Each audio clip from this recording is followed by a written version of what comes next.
Bismillahirrahmanirrahim. Assalamualaikum warahmatullahi wabarakatuh. Kita lanjut lagi. Masih melanjutkan tentang Bryophyta yang kemarin kan kita pelajari tentang reproduksinya. Sekarang kita akan mempelajari pengelompokan Bryophyta berdasarkan struktur tubuh, kemudian bentuk tubuh ya. Sebagian besar berdasarkan morfologi gitu. Secara umum lumut dikelompokkan ke dalam 3 kelompok besar, yaitu lumut hati, lumut tanduk, dan lumut daun. Orang banyak menyebut lumut daun sebagai lumut sejati, tapi tidak masalah, bukan sesuatu yang perlu diperdebatkan lah ya. Jadi lumut daun boleh, mau nyebut lumut sejati juga boleh. Lumut hati itu kalau dulu kelasnya masih Anthocerotopsida. Lumut hati itu Hepaticopsida. Kalau lumut tanduk itu dulu Anthocerotopsida. Kalau lumut daun itu yang Bryopsida. Kita mulai lumut tanduk dulu ya, karena ini lumut yang paling sederhana. Secara morfologi dia lumut yang paling simpel, paling sederhana dibandingkan dua kelompok yang lain. Eh, Sekarang lumut tanduk itu sudah naik tingkat ya. Kalau dulu kan masih kelas. Divisinya Bryophyta, kelasnya Anthocerotopsida. Sekarang lumut tanduk itu sudah dinaikkan menjadi divisi sendiri, yaitu Anthocerotophyta. Eh, Cirinya apa? Karakternya seperti apa? Yang pertama, tubuhnya berupa talus sederhana, masih berupa talus sederhana. Kemudian tidak ditemukan garis tengah, biasanya lebih tidak tidak simetris ya. Talusnya itu biasanya tidak simetris, terkesan menumpuk. Nanti kita lihat di gambarnya. Tepinya bertoreh, artinya ada lekukan, di tepi-tepinya banyak lekukan. Kemudian dorsiventral. Dorsiventral itu artinya tampak jelas bagian punggung atau bagian atas si lumut tanduk itu dengan bagian bawahnya yang terdapat rizoid. Kemudian mengapa dikatakan sebagai lumut tanduk? Karena sporofitnya itu mirip dengan tanduk. Jadi dia sporofitnya memanjang dari bawah sampai atas tuh memanjang seperti tanduk. Itulah mengapa dikatakan sebagai lumut tanduk. Kemudian jika spora sudah masak, artinya sudah siap untuk keluar, maka kapsul spora akan pecah. Kapsul spora akan pecah secara membujur seperti buah polong. Jadi kayak kayak buah polong-polongan, dia pecahnya seperti itu. Kemudian sporanya itu akan jatuh ke tanah yang lembab, kemudian berkecambah, metagenesis pun dimulai. Kemudian tumbuh menjadi lumut tanduk, gitu ya. Dan banyak ditemukan di permukaan tanah. Jadi di bebatuan juga ada beberapa, cuma syaratnya memang harus ada tanahnya. Jadi ada lapisan tanahnya. Itu kemudian, nah ini kita bisa lihat mengapa dikatakan lumut tanduk karena sporofitnya ini yang panjang, ini namanya sporofitnya, dan dia ya menyerupai tanduk. Ya anggap saja menyerupai tanduk gitu aja ya. Itu kemudian kita lihat, ini sporofitnya, yang panjang ini yang panjang. Kemudian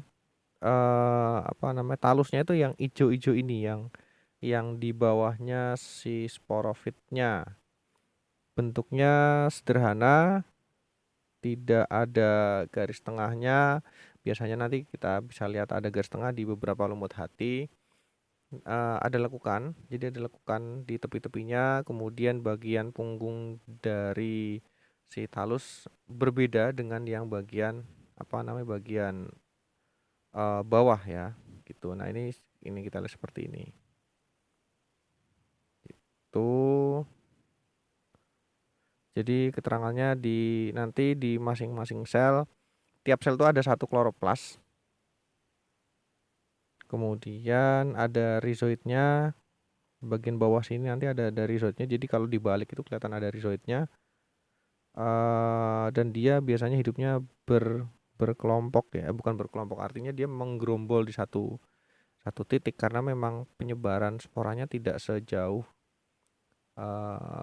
penyebaran biji yang dimakan oleh misalkan eh, burung gitu ya. Jadi kalau misalkan pada tumbuhan lumut yang sekecil ini kan memang penyebaran sporanya hanya terbantu oleh mungkin eh, serangga ya. Jadi ketika serangga ada yang lewat situ, kakinya menempel, kakinya ada sporanya dan dia berjalan sampai mana, kemudian sporanya tertinggal. Nah, itu bisa seperti itu. Tapi yang jelas akan semakin banyak eh, dibantu oleh angin sebenarnya. Jadi penyebaran sporanya banyak di apa namanya dibantu oleh angin. Itu untuk yang lumut tanduk. Ukurannya tidak besar, ini kira-kira 1 cm ya. Jadi lebar segini tuh kira-kira 1 cm. Jadi sebenarnya bisa kurang dari 1 cm. Sangat-sangat kecil, tapi masih bisa diamati tanpa mikroskop bisa. Karena memang eh, lumut itu kan pelantai, pelantai itu multiseluler, jadi memang kelihatan dengan mata telanjang aja kelihatan. Kita lanjut ke lumut hati. Lumut hati ini disebut juga sebagai hepatitis C. Kalau lumut tanduk itu Anthocerote, kita nyebutnya Anthocerote, kelasnya Anthocerotopsida, divisinya Anthocerotopita. Kalau lumut hati itu nanti eh, hepatitis C. Nanti divisinya ada Markanthiopita ada. Yang menarik di sini adalah lumut hati ada dua kelompok ya, ada dua macam. Yang pertama lumut hati berdaun, yang sebelah gambar sebelah kiri dia lumut hati berdaun. Jadi lumut hati yang memiliki struktur daun, seperti lumut sejati. Jadi lumut sejati itu semuanya berdaun, tapi lumut hati itu ada yang bertalus, ada yang berdaun. Gitu. Kalau lumut hati yang bertalus ya tidak berdaun. Jadi dia tidak bisa dibedakan mana batang, akar, daun. Jadi ini kalau kalau yang lumut hati yang ini kan yang ini lumut hati berdaun ya. Kelihatan kelihatan daunnya, kelihatan ada semacam batangnya, semacam ada tangkainya. Ini kalau yang lumut hati berdaun. Tapi kalau lumut hati yang bertalus ini, nah ini yang warna hijau tua, ini talusnya. Talusnya lebih kompleks dibandingkan yang lumut tanduk. Begitu. Keterangannya, lumut hati itu hidup di tanah, banyak ditemukan di tanah, di batuan juga ada, di batang tumbuhan juga ada. Jadi memang luas ya, penyebarannya luas. Tidak hanya di tanah, tidak hanya di batu, tapi bahkan di batang tumbuhan. Karena memang dia variasinya banyak gitu. Tubuh talus, kalau misalkan dia berupa talus, dia bisa dibedakan antara bagian punggung dengan bagian bawah ya. Jadi bagian atas dengan bagian bawah jelas terlihat. Nanti ada apa namanya, ada rizoidnya, bentuknya lembaran ya, seperti lembaran-lembaran itu. Kemudian ada juga yang berbentuk memiliki daun. Tadi ini ada daun ya. Jadi ini diamati di bawah mikroskop ini, di bawah mikroskop stereo ya. Jadi bukan mikroskop cahaya tapi di bawah mikroskop stereo.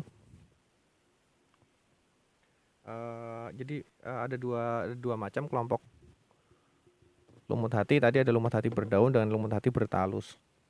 Gitu. Terlihat sekali bahwa di sini apa namanya daun pada lumut daun pada lumut itu tebalnya hanya satu lapis sel. Ini kelihatan sekali di sini, sangat sangat tipis. Dan mengamati lumut memang harus ekstra sabar karena apa namanya menggunakan mikroskop. Jadi memang harus benar-benar sabar. Mengambil daunnya juga harus benar sangat-sangat hati-hati. Kalau tidak hati-hati nanti rusak. Ketika daunnya rusak kita tidak bisa identifikasi namanya apa karena memang identifikasi lumut itu banyak menggunakan ciri dari daunnya lumut gitu ya. Oke, lanjut. Yang terakhir, itu ada lumut daun. Lumut daun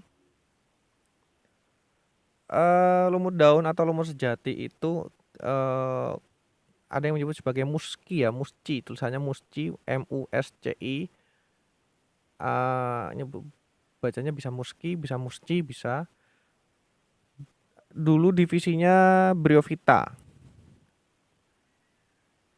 Divisinya di Bryophyta, kelasnya Bryopsida, dan nanti ada banyak lagi, di bawah-bawahnya nanti banyak-banyak lagi.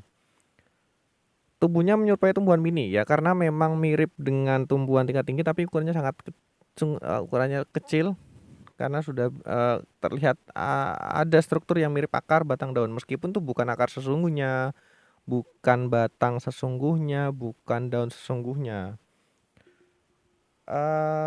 Akar lumut daun berupa rizoid sama ya. Jadi pada lumut daun, lumut hati dan lumut tanduk itu akarnya masih berupa rizoid yang berfungsi utama untuk pelekatan. Jadi fungsi utamanya rizoid itu sebenarnya untuk melekat pada substrat. Substrat itu sesuatu yang digunakan untuk menempel, misalkan pada batuan, bisa pada tanah, bisa pada batang, bisa pada daun. Jadi fungsi utama si rizoid itu sebenarnya untuk menempel di substrat. Fungsi lainnya bisa untuk menyerap air, misalkan bisa. Daun pada tumbuhan lumut, daun pada lumut daun itu sebagian besar hanya selapis sel. Jadi sebagian besar hanya tebalnya satu lapis sel. Bisa bayangkan betapa tipisnya itu si daun lumut, berkloroplas dan mampu berfotosintesis. Kemudian batang belum terdapat jaringan pengangkut, dijumpai secara luas di berbagai habitat. Jadi di berbagai habitat, terutama habitat-habitat yang lembab ya, lembab. Kemudian bentuk tubuh beraneka ragam. Dan yang menarik adalah bentuk daunnya beraneka ragam, bentuk koloninya juga beraneka ragam, bentuk sporofitnya beraneka ragam. Ini saya ambil contoh, ada 2 jenis lumut yang sporofitnya sangat-sangat berbeda. Jadi memang bentuk tubuhnya tadi sangat bervariasi gitu ya. Bukan hanya daunnya, bukan hanya bentuk daunnya, bukan hanya bentuk tubuhnya, bentuk sporofitnya saja beda. Nah, di sini ini sporofitnya yang warna merah ini terlihat sekali. Ada yang masih tertutup, ini ada kaliperannya yang masih lincip ini. Ini masih belum terbuka, sporanya belum keluar, berbeda dengan di sebelahnya. Kalau di sebelahnya itu, di sebelahnya ini yang ini yang sudah terbuka. Jadi saya menduga ini sporanya sudah keluar, sudah masak. Gitu. Dan gambar yang selanjutnya ini bentuk sporofitnya juga berbeda. Jadi memang variasinya sangat banyak. Ada yang tegak lurus ke atas, ada yang dia membelok ke bawah. Memang variasinya macam-macam. Karena memang ya lumut daun itu jenisnya paling banyak dibandingkan dengan 2 kelompok lain. Gitu. Itu penjelasan tentang klasifikasi dari Bryophyta. Kurang lebihnya mohon maaf. Semoga bermanfaat. Wassalamualaikum warahmatullahi wabarakatuh.